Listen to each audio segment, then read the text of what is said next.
И по 3 дена Врховен суд молчи на прашањето на Алфа, зошто и по 5 месеци нема одговор на жалбата за притвор на Душко Лазаров, кој доби 15 години затвор за настаните од 27 април. Молкот го чини Лазаров продолжение на голготата за решетки во Шутка.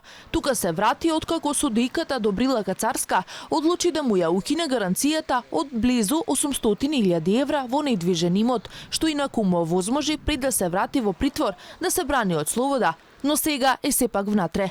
Во меѓувреме, народниот правобранител, кој инаку е добро упатен во случајот со Лазаров, односно на негово барање, судскиот совет објаснува за грешката на Кацарска, одбива да зборува пред камерата на Алфа. Иџет Мемети во телефонски разговор ни објасни дека не може да ни даде детали за случајот Душко Лазаров, но истовремено рече отимале забелешка и за притворот и за укинатата гаранција на Лазаров. Само ни додаде дека неговата позиција за притворот е веќе добро позната. Оваа мерка не сме да се применува освен ако не е неопходна. Алфа побара став и од апелација и од кривичен суд. Ни одговори авторите. Што се однесува до мерката притвор, истата е определена меѓу другото заради висината на изречената казна, но и ценејќи ги сите други околности поврзани со конкретниот предмет.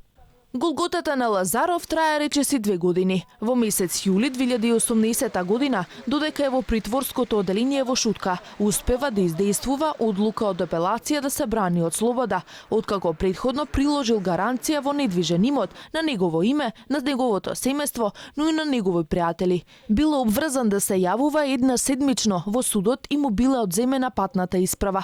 Но во март 2019 година Лазаров е пак во Шутка и тоа заради ненамерна грешка. Дали судовите кои треба да ги преименуваат правдата и законите, ги почитуваат истите?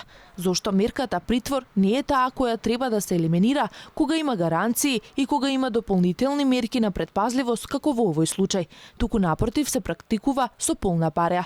Овие дилеми се уште постојат.